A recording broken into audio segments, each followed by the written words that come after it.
Благодарам на сите медиуми за присуството на денешниот настан. Денес заедно со председателот Мицкоски и председателот на Совет Митевски направивме увид на повеќе завршени проекти од областа на спортот и рекреативната инфраструктура.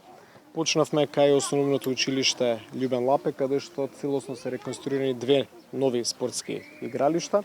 Продолживме кај основното училиште Ѓорѓе Апулевски, каде што има исто така целосна реконструкција на спортската и рекреативната инфраструктура во дворот на основното училиште и завршуваме нова локација, позната кај родромци како Жути арена. Ова е локација која што многу е искористена, еве гледате и по денешното присуство на мали дечиња во делот на спортот и рекреацијата. Се целосно се реконструира објектот, има сега трибини, нова најсовремена подлога, што значи ние продолжуваме со ваков тип на инвестиции, посебно во периодот поврзан со летниот период, каде што на младите им е потребно се повеќе локации каде што може активно да спортуваат. Ќе продолжат инвестициите во следниот период. Ние работиме плански во текот на летниот период кога е намалена гужвата во сообраќајниот режим.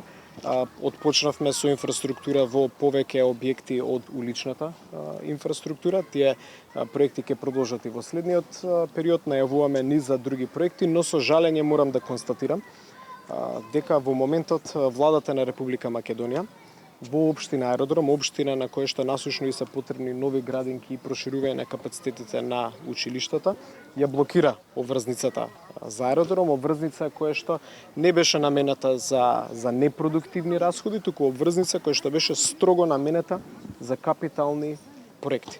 Се надеваме дека таму разумот и свеста ќе преовладат, бидејќи ова е проект кој што веќе добил соодветни одобренија и од Министерството за финансии и од страна на Комисијата за хартија од вредност, што значи дека се чека само едно техничко одобрение од владата, но тоа техничко одобрение во моментот кочи од почнување на градежни работи на проекти кои што од наша страна година и половина се подготвуваат, да дојдат до фаза каде што можеме истите да ги тендерираме, да ги изведеме и да ја доведеме општината во ситуација, општината со најголем раст на население, да доведеме до состојба каде што веќе нема дечиња да чекаат за место во градинка и нема да бидеме во ризик учениците во неколку основни училишта да одат во трета смена.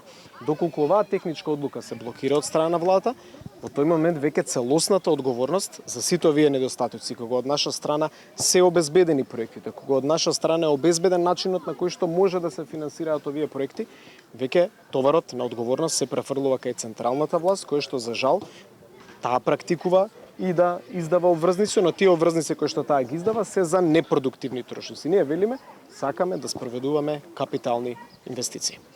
Благодарам.